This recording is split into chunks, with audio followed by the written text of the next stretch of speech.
Bonjour à tous, bienvenue sur ce premier Talk Virtuality 2022. Je suis très content d'introduire le salon avec Julien. Alors je me présente très rapidement, je m'appelle Fabien Roch, je suis le producteur du podcast Anti-Brouillard et j'ai la chance aujourd'hui de parler économie et régulation du métaverse avec Julien Pillot. Bonjour Julien. Bonjour Fabien, bonjour à tous.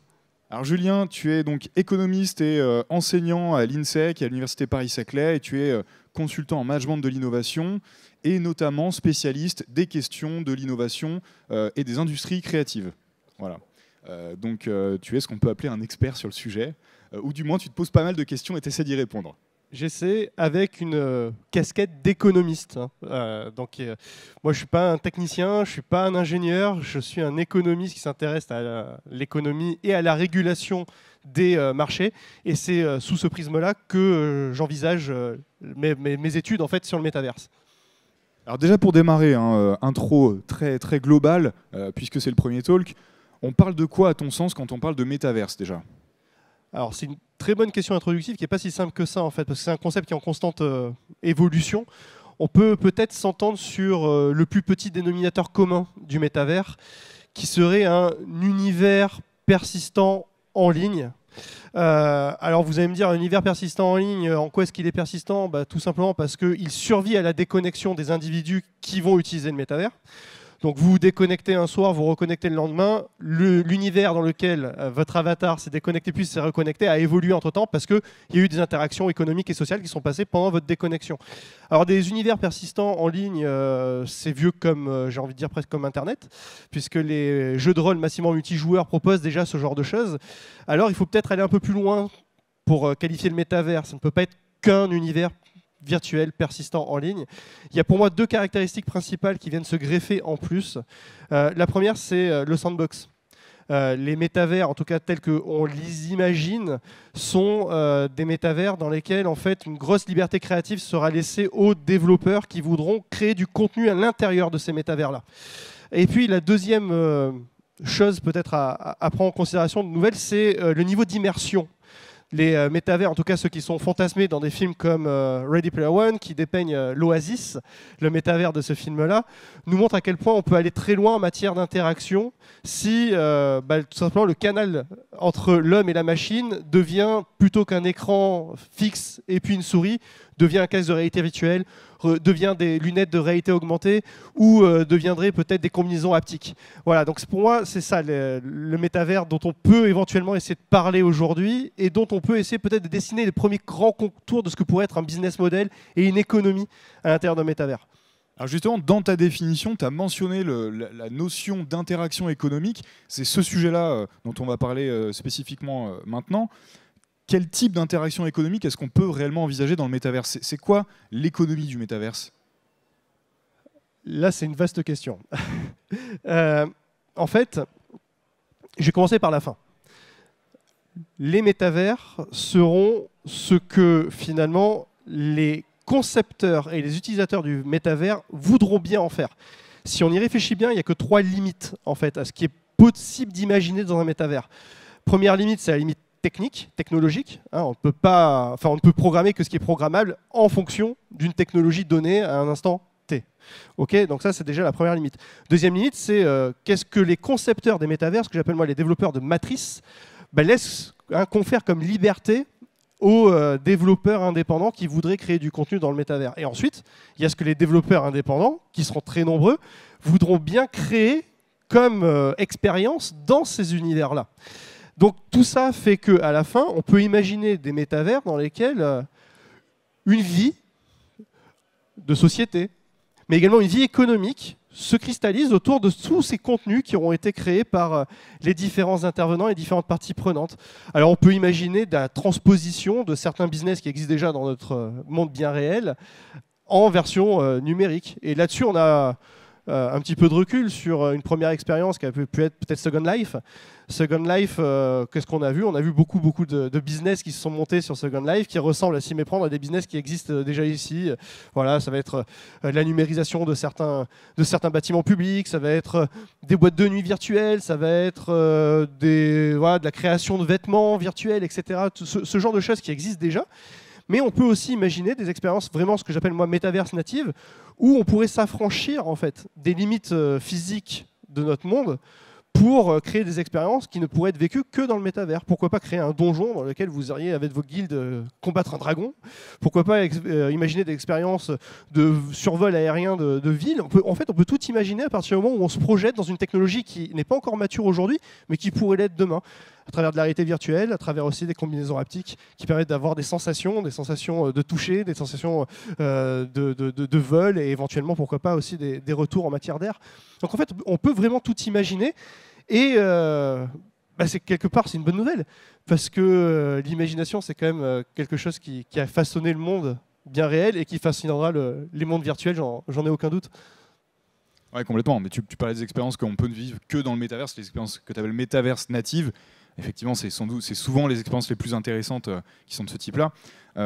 Alors, tu parlais des limites techniques qui sont posées par les créateurs de ces univers de métaverse. Il y a sans doute aussi, je suppose, des conditions économiques qui vont pouvoir fixer autour de l'activité des différents participants. Tu vois, typiquement, je me dis, si tu vends un asset digital et que la plateforme a prévu que tu puisses le vendre et récupérer une somme d'argent en contrepartie, là, effectivement, tu as une activité économique qui peut émerger. Mais imaginons, je ne sais pas, si tu envisages une autre activité qui n'est pas prévue techniquement ni économiquement par le créateur du métaverse, par exemple, je ne sais pas, du conseil. Est-ce que tu peux vraiment faire du conseil dans le métaverse si la plateforme n'a pas prévu que tu sois payé, que tu sois rémunéré pour un chat, par exemple, que tu auras avec une autre personne dans le métaverse? Il y a aussi cette notion-là, j'ai l'impression, au-delà de la limite technique, de cette espèce de périmètre envisagé par le créateur du métaverse au niveau de l'activité économique. Est-ce que ça peut être pris en main par les utilisateurs ou est-ce que c'est vraiment aussi une question de choix qui pourrait être fait par la plateforme? En fait, ta question pose en creux deux choses. La première, on en a déjà un petit peu parlé, c'est finalement qu'est-ce que moi je décide de créer comme offre dans le métavers. Et si je veux créer une offre sur le métavers, il faut effectivement que technologiquement ce soit possible de le faire, mais il faut aussi que j'anticipe une demande pour mon offre. Personne ne va investir dans un métavers quand même, c'est super cool de faire un effet d'annonce, super, je suis dans le métavers, quoi. Si derrière c'est un investissement à perte. Donc une expérience de conseil, de consulting dans le métavers, oui, pourquoi pas, à partir du moment où, un, c'est techniquement possible, et deux, où j'ai identifié que je vais avoir peut-être davantage de clients dans le métavers que ce que j'en aurais dans le monde réel, pourquoi pas, et que ça me permettra de couvrir mes coûts, et éventuellement de faire un petit profit. Mais au-delà de ça, il y a, ce que tu poses en creux, c'est la régulation des métavers. Donc les métavers, évidemment, vont avoir un degré de liberté qui va être conditionné parce que le créateur de la matrice va bien vouloir accepter comme type d'activité qui puisse se développer dans le métavers, y compris sur la partie business. Mais il y a aussi l'État. L'État, il ne faut pas croire, de la même manière qu'il est en train, et de façon beaucoup plus accélérée ces derniers temps, de réguler, de réglementer le web 2.0, il ne va pas du tout fermer les yeux sur ce qui va se passer dans les métavers, hein. Non, déjà parce que pour pouvoir créer des métavers, on a besoin d'infrastructures bien physiques qui sont la plupart du temps la propriété de l'État, quand même, elles sont déléguées au privé, hein, mais les réseaux 5G, la fibre, ce genre de choses, ces réseaux très haut débit dont on a besoin pour avoir des interactions très poussées dans un univers qui demande beaucoup de capacité de calcul, mais également des transferts de paquets qui sont très importants, et tout ça traité en temps réel. Bon, on utilise l'infrastructure d'État, et puis on utilise aussi de la ressource intellectuelle, de la ressource humaine, etc., qui a été formée par quoi? Qui a été formée par les écoles, les universités, qui sont la plupart du temps publiques. Donc les États vont s'y intéresser parce que là où il y a une économie, il y a forcément de la fiscalité, déjà pour commencer, mais là aussi, parce que là où il y a un degré de liberté, il y a aussi des contreparties morales et éthiques. Et il ne faut pas croire que les États laisseront se propager dans les métavers des pratiques qu'elles considéraient comme étant frauduleuses ou contraires aux bonnes mœurs, parce que sinon, ce serait créé dans des mondes virtuels, un Far West, dont on a vraiment, à travers toutes les évolutions sociétales, fait en sorte, dans les états de droit, que ce ne soit plus le cas. Donc il y aura cette intervention-là aussi, et en fonction de là où sera placé le curseur, à la fois par l'instigateur, le développeur de la matrice du métavers, et ce que feront les États et les autorités publiques indépendantes pour les réguler et les réglementer, évidemment, il y aura un degré de liberté qui sera plus ou moins contraint. pour faire du business. Bien sûr. Et ça pose la question de la modération finalement. Et d'ailleurs, on en parlait en préparant cette intervention-là. C'est un des problèmes aussi qu'on avait pu identifier, typiquement sur des initiatives comme Second Life. Visiblement, c'était un des gros problèmes, la modération. Est-ce que tu penses que c'est un sujet sur lequel on est un petit peu en retard là, pour le coup sur les nouveaux métaverses? On n'est jamais en avance. Je vais te répondre comme ça. On n'est jamais en avance. On n'est jamais en avance parce que de toute façon, le droit a toujours un temps de retard sur la technologie et sur les usages que permet la technologie. Donc, il reste à savoir quel est finalement ce temps, s'il y a du retard entre la façon dont je réglemente et les usages liés à l'émergence de nouvelles technologies.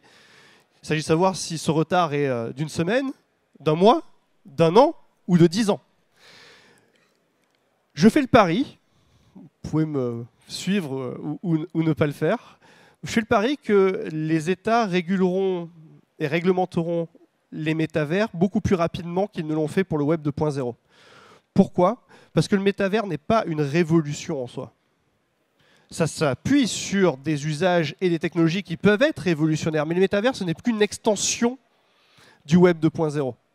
Et il se trouve que les régulateurs du monde entier, qu'ils soient occidentaux, américains, européens, mais également asiatiques, ont eu maintenant suffisamment de temps pour comprendre un petit peu ce qui peut se faire sur, on va dire, la webosphère au sens très large. Et ils commencent à réglementer de plus en plus fort, en fait. Ils réglementent les pratiques, ils réglementent au niveau de la fiscalité, ils réglementent aussi en matière de privacy. Ils imposent du privacy by design de plus en plus, et ils le feront de plus en plus. Ils finiront par s'attaquer de façon très massive aux crypto-monnaies.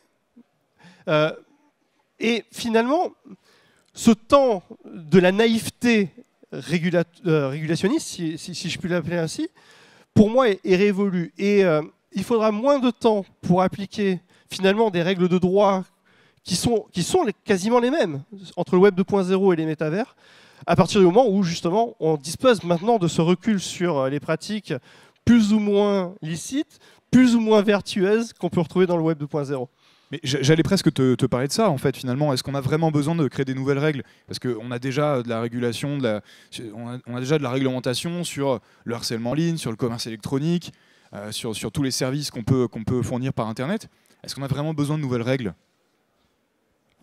Il y aura besoin de nouvelles règles parce que les nouvelles technologies vont introduire forcément de nouveaux usages auxquels finalement la réglementation dans l'état actuel n'avait pas pensé et donc qui ne sont pas prévus. Donc il va y avoir des zones grises qui vont se créer, c'est normal, c'est tout à fait logique. Et ces zones grises vont être exploitées. Et parfois elles vont être exploitées de façon abusive. Et c'est le moment où le régulateur va devoir encore créer un droit, une loi, en concertation avec les acteurs, en concertation aussi entre les différentes juridictions, pour que ce droit puisse être applicable et appliqué.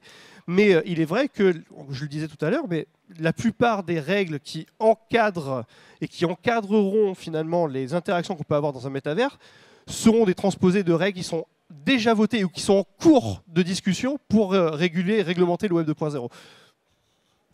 Alors je reviens sur les activités économiques. On se parlait des types de services finalement qu'on pourrait fournir dans les métaverses. En termes de secteurs d'activité, aujourd'hui on voit essentiellement, à mon sens, on voit essentiellement deux secteurs. Tu as le secteur plutôt de la publicité, de la communication payante. On achète des espaces pour pouvoir communiquer sur sa marque, sur ses services, etc. Et il y a toutes les activités autour du divertissement, donc jeux vidéo, concerts, etc.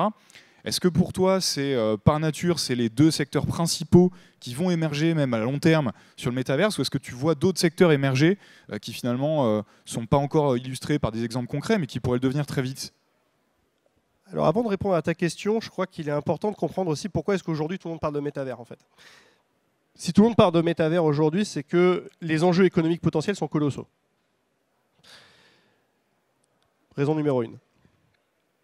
Il s'agit de recréer une économie parallèle à l'économie réelle, parfois avec des ponts d'ailleurs entre l'économie réelle et l'économie virtuelle. Et dans un monde réel dont on connaît la finitude des ressources, mais également où beaucoup de choses qui ont pu être bâties et accomplies justement l'ont été, où on a une croissance qui est une croissance vraiment atone depuis des années, où on parle de stagnation séculaire au niveau macroéconomique, là on nous dit il y a peut-être la possibilité de créer dans des métavers des économies à partir de rien, from scratch. Waouh, magnifique, magnifique. Il y a des enjeux et des perspectives de gains potentiels qui sont monstrueux. À partir de là, ta question, elle porte en creux sur, finalement, quels peuvent être les early adopters des métavers. Encore une fois, pour pouvoir avoir des utilisateurs de métavers qui peuvent éventuellement derrière intégrer un système de monétisation des expériences dans le métavers, il faut déjà créer des expériences.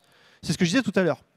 Si vous avez des investissements, c'est parce que vous anticipez le fait que vous aurez un retour sur investissement positif. Sinon, personne n'investit à perte. Alors, le gaming, la communication, oui, logique. Logique. Ce sont les early adopters naturels sur la partie création de l'offre de métavers. Pourquoi ? Parce que les premiers métavers sont issus du gaming. Je parlais des jeux de rôle massivement multijoueurs tout à l'heure. Oui, voilà. on est en plein dedans.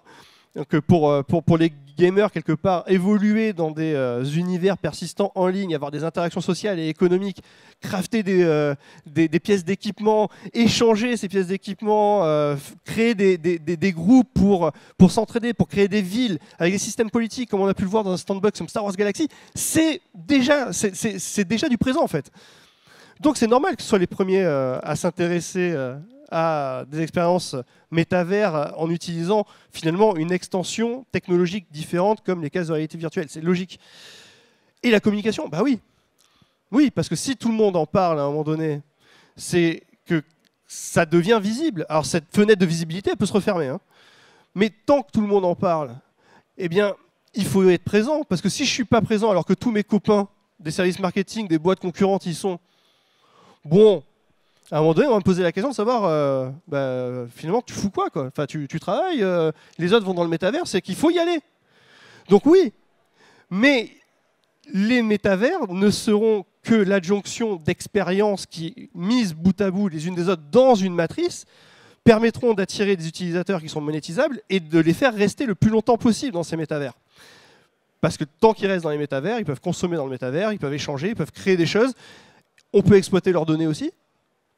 Donc, ok, la communication, c'est pas suffisant. Donc l'étape suivante, ça va être de créer du contenu. Alors oui, les marques de vêtements commencent à créer des contenus. Il y a même un métavers qui s'appelle Zepeto, je crois, qui est spécialisé dans ce type de création. Ok, mais on est quand même vraiment, pour l'instant, au balbutiement. Alors, ce qui se passe généralement en économie de l'innovation, et c'est valable pour les métavers comme c'est valable pour n'importe quel type de marché innovant, c'est qu'il y a plusieurs phases. Il y a ce qu'on appelle une phase d'amorçage, qui est une phase dans laquelle, globalement, il y a tout un tas de propositions de valeur, qui sont faites de façon très chaotique, chacun dans son coin. Tiens, moi j'ai créé un métavers autour de l'expérience d'enseignement en ligne. Moi, je vais faire un métavers autour juste de la gestion de ma corporation en ligne. Puis moi, je vais faire un métavers autour de la mode et du design. Moi, je vais faire un métavers autour des applications de santé, etc., etc. Et puis, normalement, ce qui arrive lorsque le marché a un potentiel de devenir mature, on dit de ce marché qu'il est capable de franchir le chasm, un gouffre d'incertitude, c'est qu'il commence, toutes ces propositions de valeur commencent à faire sens en s'agrégeant autour d'un, deux ou trois, ce qu'on appelle standards dominants.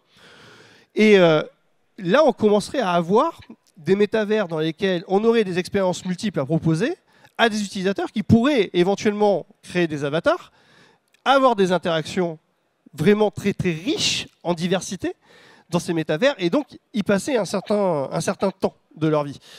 Et éventuellement créer de la valeur ou participer par leurs dépenses à la création de valeur d'autrui. Donc, ok, ce temps-là, il n'est pas encore venu. Ce temps-là, peut-être, ne viendra jamais, parce que toutes les innovations ne parviennent pas à franchir ce fameux chasm dont je parlais tout à l'heure. Mais si on fait le pari qu'il y a un potentiel, alors j'ai envie de dire à tous les créateurs qui sont dans cette salle et ailleurs, allez-y, tentez le coup, parce que la fenêtre, elle est ouverte actuellement. Elle est ouverte, il y a un momentum au niveau de la communication, il y a des technologies support qui commencent à arriver à un certain degré de maturité, et puis il y a une hypertrophie de la bulle financière. Et ça, c'est très très intéressant. Parce que, qu'est-ce qui s'est passé sur le plan macroéconomique? Je suis désolé, je reprends ma casquette d'économiste, donc la casquette chiante par essence. Mais il s'est passé quoi depuis la crise des subprimes en 2008 quoi? Eh bien, on a créé de l'argent magique. Je paraphrase notre président. Mais qu'est-ce qu'on a fait? On a soutenu l'économie à bout de bras. On a eu des plans massifs de soutien à l'économie à travers du quantitative easing. Pendant des décennies, ça devait être qu'une parenthèse. Non, on a fait ça pendant des décennies. Et puis ensuite, qu'est-ce qui nous est arrivé? Le Covid, ok, on va faire le quoi qu'il en coûte. On a fait des injections massives. On a maintenu des taux d'intérêt à un niveau artificiellement bas pendant des décennies. Et ça s'est traduit par quoi? Ça s'est traduit par une hypertrophie de l'affaire financière qui fait qu'aujourd'hui, il est moins difficile de se faire financer ses projets que ça ne l'était il y a 10 ans. Il faut en profiter. C'est maintenant. Surtout si en face de vous, il y a des investisseurs institutionnels, des fonds qui ont beaucoup d'argent à dépenser et qui sont prêts à prendre le risque de miser sur des projets dans le métavers parce que ces projets aussi peuvent éventuellement, en bout de course, rapporter très très gros. Donc pour toi, il ne faut pas forcément blâmer les entreprises en leur disant vous êtes guidés uniquement par une FOMO, par une peur de voir uniquement les petits copains, justement les concurrents se positionner. Il y a un vrai timing là pour y aller. Et puis à la limite, on fera peut-être des erreurs, mais au moins on innove, on teste, on essaye et on bénéficie des conditions optimales dont tu parles juste à l'instant. Je ne l'aurais pas mieux dit. Je l'aurais pas mieux dit. Il est évident qu'il y a aujourd'hui un buzz. C'est évident. Mais encore une fois, je ne connais pas de mémoire d'économiste de l'innovation, de marché, de marché innovant, hein, vraiment, où on part quasiment de from scratch, quoi. Je ne connais pas de marché qui se soit développé jusqu'à devenir un marché ultra mature, qui ne soit pas passé par cette phase de buzz. Alors oui, avant, on ne parlait pas forcément de buzz, on parlait d'amorce, on parlait d'emballement, on parlait de ce qu'on veut. Ok, mais il y a toujours ce moment-là. Et ce moment-là, il faut savoir en fait l'identifier. Parce que, encore une fois, je reviens à ce que je disais tout à l'heure, mais c'est le moment où on commence à avoir des interlocuteurs qui parlent le même langage que nous. On commence à avoir aussi des investisseurs qui sont prêts à financer des projets alors qu'ils ne l'étaient pas à la veille, parce que ce momentum-là n'était pas présent. Donc oui, il y a un effet de mode, mais c'est de cet effet de mode que va pouvoir éventuellement en fait, émerger les vraies offres vraiment, vraiment robustes sur le plan technique, sur le plan aussi de ce qu'on peut offrir à un utilisateur du métavers et qu'on serait capable de monétiser. Voilà, c'est maintenant que ça se joue en fait. Au milieu de tout ce buzz, au milieu de ces campagnes de communication assez massives, il se crée des choses très tangibles, et ce sont ces choses tangibles en fait qui sont intéressantes parce que ce sont celles qui peuvent éventuellement derrière créer les conditions pour qu'on franchisse ce fameux chasm dont je parlais. Alors justement, pour créer ces offres et créer un modèle économique stable autour du métaverse, on parle essentiellement de créateurs indépendants qui vont pouvoir fournir leurs services, leurs produits, leurs créations à l'intérieur d'un métaverse qui va plus ou moins se poser en tant qu'intermédiaire. Est-ce qu'on n'est pas en train de recréer potentiellement, très rapidement, les mêmes problèmes qu'on a eu sur les stores d'applications, par exemple sur les smartphones, sur lesquels finalement on avait un écosystème qui était très proche, c'est-à-dire qu'on a un constructeur, on a un OS, et puis finalement on compte sur les créateurs pour lancer les services de demain qui vont faire émerger l'usage. Sur le métaverse, on peut arriver très rapidement aux mêmes problématiques et on voit que ça a posé problème parfois au niveau de la négociation sur les commissions. Je pense notamment à Epic, bien sûr, face à Apple. Est-ce que tu penses qu'on va droit dans le mur sur ce sujet-là aussi par rapport à le partage de valeur entre peut-être les métaverses et les créateurs indépendants? Alors déjà, je te remercie pour l'analogie, Fabien, parce que c'est une analogie que j'emploie, que je mobilise très très souvent en fait, pour faire comprendre ce que peut être éventuellement un système économique de métavers. Oui, il n'est pas impossible finalement que les métavers fonctionnent exactement sur le plan économique de la même manière que fonctionnent aujourd'hui les magasins d'applications, une fois qu'on sera arrivé à un certain degré de maturité, encore une fois. Mais il n'est pas impossible effectivement que si dans 10, 20, 30 ans, on a un métavers qui ressemble à l'oasis dépeint par Steven Spielberg dans Ready Player One, il y ait effectivement à la base une grande entreprise qui soit un gatekeeper en fait, qui soit le créateur de la matrice et qui finalement sélectionne à la fois les contenus qui peuvent être présents dans l'Oasis, et aussi qui fixe les conditions techniques et économiques pour pouvoir avoir le droit de proposer quelque chose dans le métavers en question. Donc l'analogie, elle est évidente. Mais tu as employé un terme avec lequel je vais m'inscrire en faute. Tu as employé le terme problème. Le problème d'aujourd'hui, bizarrement, n'était pas un problème hier. C'est les choses qui ont évolué. Rappelle-toi, tu es un peu plus jeune que moi, mais moi je me souviens quand même de ce qu'était le marché du jeu vidéo, par exemple, avant l'apparition des magasins d'applications. Avant l'apparition des magasins d'applications, pour pouvoir se distribuer en tant qu'éditeur de jeux vidéo, il fallait lâcher en marge, on va dire, pour les différents intermédiaires jusqu'à la distribution en physique, environ 45%. Quand des magasins d'applications tels que ceux de Microsoft, tels que ceux d'Apple, tels que ceux de Google sont arrivés, ça a été perçu comme une embellie pour tous les acteurs, tous les développeurs, tous les éditeurs indépendants qui se sont dit « Ah ben ouais, super, on récupère 15% de marge, quoi !» Ouais, mais aujourd'hui, qu'est-ce qui se passe ? Ces magasins d'applications qui sont devenus le canal pour pouvoir adresser un marché qui est gigantesque, de plusieurs milliards d'utilisateurs potentiels, canal quasiment unique, parce qu'on est quasiment sur un duopole. Et je vais rajouter sur le marché du jeu vidéo, on pourrait rajouter l'Epic Store, on pourrait rajouter le Windows Store, on pourrait rajouter 2-3 stores comme ça, mais globalement, ces canaux sont devenus des canaux quasiment indispensables. Et aujourd'hui, les éditeurs se disent « Ok, mais quand même, mine de rien, c'est nous qui créons de la valeur. » Finalement, dans ces magasins d'applications, ce qui compte finalement, est-ce que c'est tant le magasin d'applications qui permet de toucher un marché qui est gigantesque, ou est-ce que ce qui compte, c'est ce que moi, Netflix, moi, Deezer, moi, développeur de jeux vidéo, apporte finalement comme contenu à l'intérieur de ce magasin d'applications, et finalement investit pour créer ce contenu, prend le risque d'investisseur. Donc la discorde, elle est là. Mais encore une fois, c'est parce que les conditions ont changé. Quand ces magasins d'applications sont arrivés, encore une fois, ça a été perçu comme vraiment une embellie pour tout un tas d'éditeurs indépendants qui se sont dit c'est quand même mieux que les conditions qui préexistaient. Et il n'en demeure pas moins que la ligne de défense de ces magasins d'applications, moi j'en suis pas du tout un défenseur, j'en suis pas du tout un avocat, mais elle s'entend aussi. Elle s'entend aussi parce que ce que disent Apple, Google, à tous les éditeurs indépendants qui aujourd'hui contestent ces niveaux de commission de 30% sur l'ensemble des transactions qui sont réalisées sur les applications qui ont été téléchargées sur leur magasin d'applications, c'est de dire ok, mais si moi demain je ne fais pas les investissements nécessaires pour sécuriser le système d'exploitation iOS, Android, etc., bah, par définition, vos applications elles vont être dysfonctionnelles et vous allez avoir des problèmes avec vos clients. Donc nous aussi on a des coûts qui sont assez importants. Et nous aussi, on crée de la valeur avec vous. On est dans un processus de co-construction de valeur. Dans un métavers, ce serait un petit peu ça aussi. Parce qu'un métavers, la matrice d'un métavers aussi fantasmagorique que celle qu'on peut voir dans l'Oasis, ce n'est pas des petits coûts de développement et ce n'est pas des petits coûts de maintenance. Hein. Donc, il ne faut pas, à mon sens, opposer les développeurs de métavers et ceux qui vont créer du contenu dans le métavers. On est sur un processus de co-construction de valeur et ça peut fonctionner que si, au contraire, ces gens-là se parlent sans se tirer dans les pattes, sans considérer qu'il y a des problèmes ou sans aller éventuellement rester en justice dès qu'il y a un souci, quoi. Il y a un sujet qui est très lié finalement à cette question des commissions et du contrôle quelque part par un seul acteur de ce store d'applications, c'est la multiplicité de ces marketplaces. En l'occurrence, quand on parle de smartphone, bien sûr, on a un téléphone, on a un OS, et donc on a un store d'applications, de manière générale, sauf exception. Donc on n'a pas vraiment le choix, quelque part. Si on veut faire une application Android, il faut être sur le Play Store, à quelques exceptions près, bien sûr. S'agissant des métaverses, il y a peut-être une question autour de la diversité des métaverses.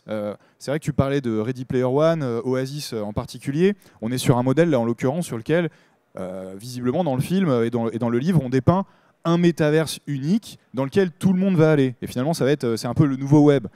Et quand je dis le nouveau web, c'est pas anodin, c'est la vision aussi de Zuckerberg, quand il parle de méta et de ses expériences Horizon. C'est vraiment un seul univers qui représente le web de demain, c'est lui qui l'a dit. Est-ce que tu vois arriver, toi, sur le moyen long terme, une diversité de métaverses, ou est-ce que pour toi, c'est vraiment un acteur principal qui va émerger et qui peut, du coup, reposer, c'est là où je fais le lien avec la question d'avant, qui peut reposer le problème potentiellement du store d'applications unique. Est-ce que c'est un ou plusieurs métaverses et est-ce que tu as une concurrence du coup des univers et peut-être des conditions aussi offertes aux créateurs et aux développeurs indépendants? Alors j'ai déjà en partie répondu à cette question, mais pas en totalité. Mais effectivement, j'en ai un petit peu parlé tout à l'heure, parce que je disais qu'aujourd'hui, on est sur un momentum où on est en toute phase d'amorçage. Et en phase d'amorçage, ce qui se passe, c'est qu'il y a tout un tas d'initiatives, de façon très chaotique, qui se cristallisent. Et ce n'est que plus tard qu'on voit apparaître éventuellement des dominants de design. Et on a besoin de ces dominants de design. Il ne faut pas s'y tromper. C'est-à-dire qu'on a besoin en fait, d'avoir des plateformes très largement dominantes. Pourquoi ? Tout simplement parce que, encore une fois, il y a ce qu'on appelle en économie. Alors, je vais commencer par ça. Déjà parce qu'il faut des investissements. Pour créer une offre, il faut investir. Si vous investissez, vous voulez un retour sur investissement. Donc, il faut qu'il y ait une masse critique d'utilisateurs que vous puissiez monétiser pour pouvoir éventuellement caresser l'espoir de recouvrer vos investissements. Donc, ces utilisateurs, il vaut mieux les regrouper au sein d'un même univers plutôt que les disperser. S'il y avait aujourd'hui 3000, 4000 magasins d'applications sur smartphone, vous seriez obligé, vous, en tant que développeur, d'être présent sur ces 4000 plateformes, avec des langages de programmation qui ne sont pas forcément les mêmes en plus, qui vous demanderaient en fait de faire plusieurs versions de votre application, on ne s'en sortirait pas. Et tout ça pourquoi ? Pour aller chasser les 100, 200, 300 personnes qui sont sur la plateforme numéro 1, puis les 1000 personnes qui sont sur la plateforme numéro 2, puis les 2000 personnes qui sont sur la plateforme numéro X. Non, ce n'est pas efficient sur le plan économique. Et en économie, on a ce qu'on appelle les effets de réseau. Et en économie digitale, l'économie du numérique, ces effets de réseau sont très puissants. Globalement, il se passe quoi ? Prenez un exemple bien identifié, Airbnb. Si je suis le seul utilisateur d'Airbnb dans le monde, Airbnb n'a aucune valeur pour moi. Maintenant, si je sais que la plupart des personnes du monde utilisent Airbnb, ça veut dire quoi ? Ça veut dire que si je suis loueur de logement, je maximise mes chances de trouver un locataire pour mon logement. Et si je suis à la recherche d'un logement, je sais que c'est sur Airbnb que j'ai le plus de chances de trouver un logement dans le petit patelin perdu au fin fond du monde, dans lequel j'aimerais éventuellement passer quelques jours, parce que je sais que la plupart des propriétaires du monde ont fait le choix d'aller sur Airbnb. Ça devient efficient. Et tu me poses la question de l'Oasis. Oui, l'Oasis, c'est la finalité en fait. Si on va au bout du chemin, et encore une fois, ce chemin est vraiment truffé d'embûches, et on n'y arrivera peut-être pas pour tout un tas de raisons dont on n'a pas vraiment parlé, mais c'est le chemin. Le chemin, c'est ça, c'est une unification. Alors, est-ce qu'on sera sur un monopole ou un duopole ? On pourrait imaginer, moi, ce que je pressens, mais c'est de la prospective, donc dans la prospective, on a toutes les chances de se planter. Mais moi, ce que je pressens, quand je regarde un petit peu les événements géopolitiques du XXIe siècle, c'est aussi une fin de mondialisation heureuse, une espèce de démondialisation avec une confrontation de plus en plus forte entre le bloc occidental démocratique et un bloc, on va dire, asiatique, un peu plus autoritaire. Et donc, il n'est pas impossible qu'à la fin, on ait plutôt un duopole, voilà, si on doit vraiment aller au bout de l'histoire, entre peut-être un oasis occidental et puis un oasis asiatique. Mais le but, quand même, à la fin, pour pouvoir maximiser l'efficience économique pour l'ensemble des parties prenantes, utilisateurs comme développeurs dans ces univers-là, on a besoin d'une infrastructure dominante. Est-ce que ce sera Meta ? Est-ce que ce sera une autre ? Ça, à la limite, autant jouer au loto. Mais globalement, oui, on en aura besoin. Et quelque part, si je compare encore une fois au web traditionnel, on a eu besoin quelque part de quelques acteurs très très importants pour faire émerger des usages, pour faire émerger la notion de réseau social notamment. Et puis maintenant, on voit qu'aux États-Unis, il y a cette idée qui émerge d'aller briser les big tech, de les séparer peut-être en plus petites structures parce qu'on arrive très rapidement sur des abus de position dominante, on est sur des procès à répétition. Est-ce qu'on a besoin de ce schéma-là uniquement au début ou y compris sur le long terme ? Là, tu parlais du long terme. Est-ce que vraiment tu penses que c'est intéressant sur du long terme aussi d'avoir cette hégémonie d'un acteur qui devienne l'oasis de demain ? Il faut quand même rappeler, en préambule de ta question, il faut rappeler une chose qui est absolument fondamentale. Que ce soit aux États-Unis ou que ce soit en Europe, dans les vrais économies de marché, dans les vrais états de droit, la position dominante ne pose pas de problème. Même le monopole ne pose pas de problème. Ce qui est sanctionné, c'est l'abus de position dominante. C'est le fait de se dire, parce que je suis tout seul, je vais me comporter de telle manière que je vais fixer les prix comme je veux, que je vais travailler avec certains et pas avec d'autres, je vais faire de la discrimination, que je vais mettre à l'os mes fournisseurs, que je vais acheter ce qui pourrait être aujourd'hui, ce qui est aujourd'hui des pépites, mais qui pourrait être des concurrents de demain pour casser l'innovation, c'est ça qui est sanctionné. Et aujourd'hui, si on fait des procès, que ce soit d'ailleurs au niveau de la Commission européenne ou au niveau du DOJ aux États-Unis, aux GAFAM, ou maintenant il faudrait les appeler les GAMAM en fait, c'est pour suspicion, et parfois pour pas plus qu'une suspicion, parce qu'il y a déjà eu des condamnations, d'abus de position dominante. C'est parce que leur comportement pose problème. Donc c'est là que le régulateur intervient, c'est là que les autorités de concurrence interviennent pour éviter en fait, non pas qu'il y ait un monopole ou un opérateur dominant, parce qu'encore une fois, cet opérateur dominant ou ce monopole peut être l'expression d'une efficience de marché, et il ne revient pas au régulateur de casser l'efficience, bien au contraire, c'est tout l'inverse qui est recherché. Mais par contre, quand du fait de cette position dominante, on a des comportements qui posent problème parce que ça casse l'innovation, parce que ça met à l'os les développeurs indépendants, parce que ça met à l'os les fournisseurs, là, éventuellement, on peut sanctionner, d'ailleurs de plusieurs manières différentes, parce qu'on parle de démantèlement. Mais le démantèlement, c'est l'équivalent de l'arme atomique dans le droit de la concurrence. Mais il y a plein de sanctions intermédiaires à imaginer et qui sont déjà d'ailleurs mises en place à certains moments. On a la sanction monétaire, évidemment, c'est la plus évidente, mais il y a surtout les sanctions comportementales. Et les sanctions comportementales, elles sont parfois d'une redoutable efficacité. J'ai fait ma thèse, moi, sur l'application de certaines règles de droit et les conséquences économiques qui a pu en découler. Microsoft, au début des années 2000, est en monopole. Enfin, en position très dominante. Sur tout un tas de marchés, en fait. Sur tout un tas de marchés, le marché des systèmes d'exploitation, mais aussi sur le marché des navigateurs Internet ou des players, parce qu'il y avait Windows Media Player qui était très largement utilisé, etc. C'est posé la question du démantèlement, finalement, c'est pas fait. C'est posé d'ailleurs des deux côtés de l'Atlantique. Hein. Mais ça, c'est pas fait.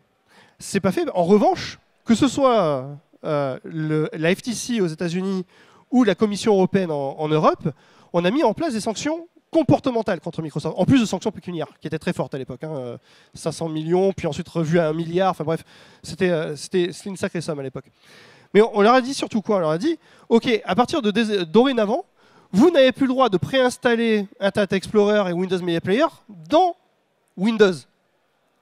Et d'un coup, d'un seul, ça a créé quoi? Ça a créé les conditions de l'émergence de concurrents. Et parmi ces concurrents, on a Google et Google Chrome. Parmi ces concurrents, on a VLC. En fait, parfois, la mise en place de mesures comportementales permettent de recréer de la concurrence et de l'innovation, là où par le comportement potentiellement et parfois réellement abusif des opérateurs dominants, on n'en a plus. Ok, très intéressant. Donc on est plutôt sur des sanctions comportementales plutôt que vraiment briser forcément les... En tout cas, on n'est pas obligé de passer par un démantèlement pour pouvoir recréer de la concurrence et de l'innovation. Très clair. Alors il y a un sujet dont on a très peu parlé. À un moment donné, tu as abordé les développements techniques qui étaient nécessaires et notamment les changements en termes de niveau de technologie aujourd'hui en 2022, qui était une des raisons pour lesquelles maintenant on reparlait énormément de métaverse et on en parlait peut-être moins à une époque où il y avait pourtant des acteurs comme Second Life qui avaient pu émerger. Il y a un des éléments dont on parle énormément comme étant une des conditions techniques de l'environnement aujourd'hui qui permet peut-être de faire émerger une économie durable dans le métaverse, c'est tous les sujets autour de la blockchain et en particulier des crypto-monnaies et des NFT. Est-ce que pour toi c'est vraiment ça l'avenir de l'économie du métaverse? Ça va passer par l'utilisation systématique de crypto et de NFT ou pas spécialement? Joker. Beaucoup de choses à dire. Joker. Non. Le NFT, aujourd'hui, peut-être aujourd'hui plus que demain, mais en tout cas aujourd'hui, c'est une part vraiment consubstantielle de la monétisation de ce qui pourrait devenir des métavers demain. Pourquoi? Parce qu'aujourd'hui, on l'a dit tout à l'heure, mais parmi les early adopters des métavers, il y a les créateurs. Et les créateurs, en fait, notamment les créateurs, par exemple, dans l'industrie textile, dans les marques de vêtements, sont soumis depuis des années à un énorme problème stratégique qui est la contrefaçon. C'est leur talon d'Achille, c'est leur némésis, clairement. Surtout les acteurs du luxe. Et là, vous leur dites, avec une technologie comme la blockchain, on peut émettre des NFT, et ces NFT, donc ces jetons non fongibles, ils peuvent vous garantir déjà l'unicité de la création et sa traçabilité. Alors là, vous vous dites, en tant que créateur, mais c'est génial. C'est génial parce qu'il n'y a plus de contrefaçon possible, a priori. Si je sais que mon sac Balmain ou mon sac à main Birkin est numéroté, unique et traçable tout au long de sa durée de vie, je peux en contrôler non seulement la production, mais également l'ensemble de ces échanges tout au long de son cycle de vie. Ça résout mon problème. Ça résoudrait potentiellement mon problème. Et puis, effectivement, le NFT a aussi cette vertu pour les utilisateurs de se dire, OK, moi, quand j'achète un produit, j'ai un gage de fiabilité, j'ai un gage d'unicité, et ce gage-là confère de la valeur au produit, ce qui est dans une optique éventuellement même de spéculation. Moi, je suis plutôt en économie du réel. La spéculation, c'est pas trop mon dada, mais je suis bien forcé de reconnaître qu'elle existe, et je suis bien forcé de l'étudier en tant qu'économiste. Bon, ça confère de la valeur, et y compris dans une optique de spéculation, ça peut me permettre de gagner de l'argent à travers une revente peut-être plus chère que le prix d'acquisition. Donc super. Donc du coup, on a tout un tas de créateurs aujourd'hui qui se disent, OK, ça résout une partie de mes problèmes, donc je vais commencer à m'y intéresser, et donc je vais créer du contenu. Et encore une fois, sans contenu, on ne crée pas de métavers. Donc c'est très bien. Après, il y a quand même, on a beaucoup parlé de droit finalement ce matin, il y a quand même une zone grise. Il y a beaucoup de petits malins qui sont allés beaucoup plus vite que les entreprises de notre monde bien réel pour se positionner dans certains métavers et créer des NFT autour de produits très légèrement modifiés, mais qui existent quand même déjà dans la sphère réelle. Et en fait, ce qu'avaient pas vu venir certaines marques, notamment certaines marques du luxe, c'est qu'elles se retrouvent finalement dans des univers virtuels ou des NFT qui sont gagés autour de produits qu'elles ont confectionnés elles, qui ont été très légèrement modifiés, finalement, se diffusent et créent finalement une économie parallèle sur laquelle elles n'ont aucun contrôle. Parce que ce n'est pas elles qui ont émis le NFT. Donc oui, il y a aussi une question de course à la vitesse derrière le NFT. Mais encore une fois, parce que je me suis un petit peu égaré sur le NFT, mais je n'ai pas répondu finalement au fond de ta question. Mais le fond de ta question, c'est de dire, est-ce que le NFT va avoir son rôle à jouer dans la monétisation des métavers? Oui, pour les raisons que je viens d'expliquer. Mais est-ce que c'est le moyen de monétisation unique? La réponse est non. Encore une fois, des univers virtuels persistants, il y en a toujours eu à l'échelle d'Internet. Et de la monétisation de certains services qu'on peut rendre dans ces univers-là, de certaines choses qu'on peut produire dans ces univers-là, de certaines créatures qu'on arrive à combattre et à récupérer l'équipement pour pouvoir le revendre, ça a toujours existé. Sur la base de monnaies virtuelles qui n'ont absolument rien à voir avec la blockchain. Absolument rien à voir. Donc, il n'est pas du tout garanti que les NFT soient le moyen de monétisation unique, quand bien même, comme ils résolvent un certain nombre de problèmes, et comme ils sont très intéressants dans une optique de spéculation qui est intéressante sur une phase d'amorçage de marché, bon, aujourd'hui, effectivement, ils sont très utilisés, très mobilisés, et ça crée cette amorce, cette force d'amorçage pour le marché. C'est plutôt intéressant. Alors, il y a peut-être une différence qu'on peut mentionner entre le marché, je dirais, intérieur, centralisé. Par exemple, tu parlais des jeux massivement multijoueurs. Ça fait... en fait, depuis le début, il y a eu forcément un marché d'objets, etc., de pièces d'équipement. Ça n'a pas empêché une espèce d'économie interne d'émerger. Une des interne et externe. Interne et externe. C'était pas toujours légal, mais qui existait. Non, parce que bien avant les fermes de minage de Bitcoin, on avait déjà des... alors c'est beaucoup en Asie d'ailleurs. Hein, on avait des espèces d'usines où les gamers en fait se relayaient jour et nuit de façon à ne jamais se déconnecter de ces univers virtuels-là, pour pouvoir créer plus d'objets, pour pouvoir tuer plus de monstres, en fait, pour pouvoir amasser plus de richesses, dans une optique de quoi? De transformation de ces richesses qui sont virtuelles en de l'argent bien réel, parce que derrière, ce qu'ils faisaient, c'est qu'ils revendaient ces comptes-là sur lesquels étaient amassées ces richesses, contre l'argent bien réel, des euros, des dollars, des yuan, ce que vous voulez, des yens, ce que vous voulez. Voilà, donc il y avait déjà une économie largement au-delà de la seule sphère interne de ces mondes persistants-là, et ça se gageait sur quoi? Sur, finalement, de la transaction d'argent réel contre un équivalent numérique de cette valeur-là. Je t'ai coupé dans ta question. Mais... Non, non, mais il n'y a pas de problème. Je parlais en fait, si tu veux, mon idée en fait derrière ma question, c'était de me dire, ok, effectivement, si mon objet, ça devient un NFT et que je peux aussi le vendre sur une plateforme externe à mon jeu vidéo typiquement, donc voilà, j'achète un NFT, je le revends sur OpenSea par exemple. Donc je sors de la marketplace officielle. Est-ce que ça fait une énorme différence là dans ce cas d'usage? Pas tellement. En revanche, une des différences qu'on peut peut-être entrevoir, c'est si demain, mon NFT, il est interopérable avec peut-être un autre métaverse. Est-ce que pour toi, cette notion d'interopérabilité, alors qui pose plein de questions techniques et plein de défis, c'est vraiment pas évident du tout, il y a quelques acteurs qui émergent sur le sujet, mais c'est clairement un gros défi. Est-ce que pour toi, c'est source de création de valeur sur le plan économique, l'interopérabilité? La réponse est oui.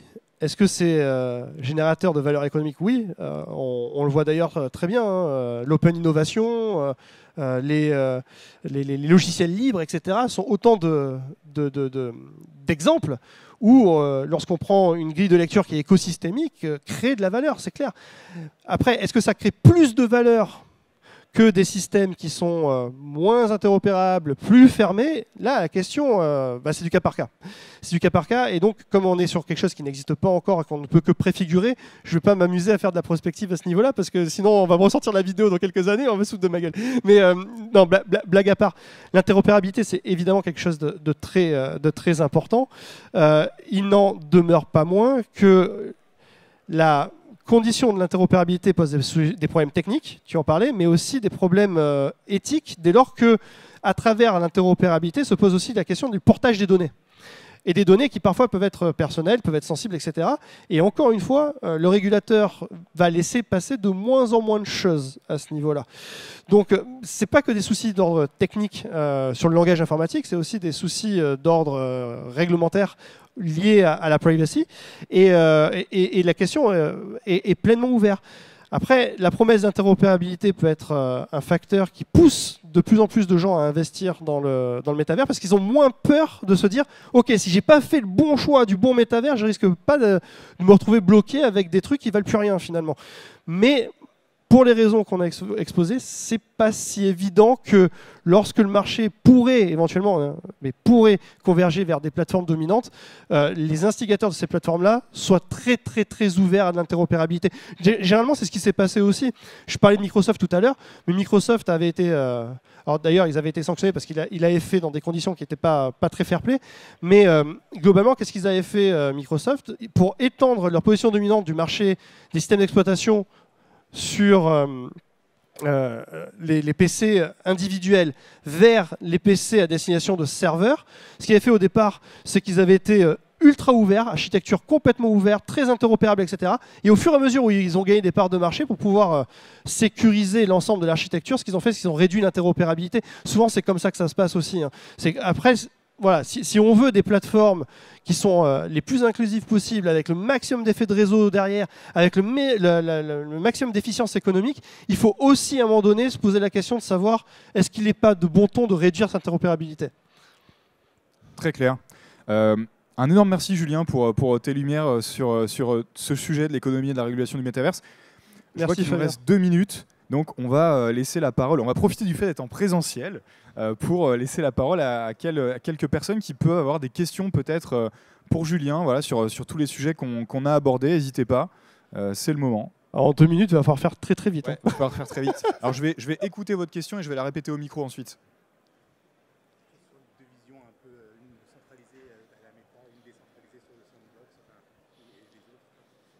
Ok. Alors la question de monsieur, c'est au niveau de la vision centralisée-décentralisée. C'est quoi ton avis là-dessus? D'ailleurs, on parlait de NFT, tu vois, on peut aller même encore plus loin en parlant de Web3, il y a les métaverses Web2 ou les métaverses Web3. C'est quoi ta vision sur la centralisation versus décentralisation? En 1 minute 20. Non, mais ce que je pourrais émettre, c'est un jugement qui serait empreint, en fait, d'un schéma mental qui correspond à certaines valeurs que je peux avoir. Donc c'est pas forcément un jugement, comment dirais-je, qui est complètement neutre que je pourrais donner. Et la décentralisation, moi dans le principe, ça me va très bien. Ça me va très bien parce que ça permet finalement de décentraliser les modes de gouvernance, de généralement laisser aussi plus de liberté créative. Ça permet aussi de lutter contre l'apparition d'opérateurs dominants qui pourraient abuser de leur position pour faire des choses qui vont à l'encontre de l'intérêt général, qui vont aussi à l'encontre évidemment de l'efficience économique. Mais, dans le cas de l'économie numérique, il arrive parfois que cette décentralisation, moi, je puisse éventuellement la combattre. Et encore une fois, on ne sera pas forcément d'accord avec ce que je dis. Pourquoi ? Parce que cette décentralisation, elle est souvent doublée.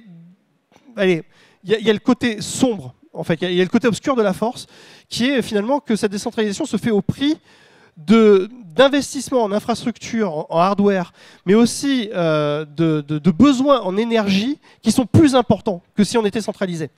Et je suis très à cheval sur les questions d'émissions de gaz à effet de serre, d'externalités négatives, etc. Et si cette décentralisation doit se faire quelque part sur la base, ou sur une contrepartie qui serait de dire on a besoin de plus d'énergie, on a besoin de plus d'infrastructures, on a besoin d'aller chercher plus de métaux rares, on a besoin de plus d'or, plus de nickel, plus de cobalt, plus de manganèse, etc. pour pouvoir faire cette décentralisation, je me dis que le jeu en vaut peut-être pas la chandelle. Mais voilà, j'ai des valeurs personnelles qui ne sont pas forcément partagées par tout le monde. On est arrivé au bout du timing qui nous était imparti. Encore merci Julien. Et puis, du coup, très très bon salon et bonne conférence à tous. Merci à toutes, merci à tous. Je vais rester, avec Fabien, on va rester pour un certain temps dans la matinée, dans les couloirs du salon. Donc si vous avez d'autres questions à poser, parce qu'effectivement on a été rattrapé par le temps, n'hésitez pas. Hein. Ce sera avec plaisir.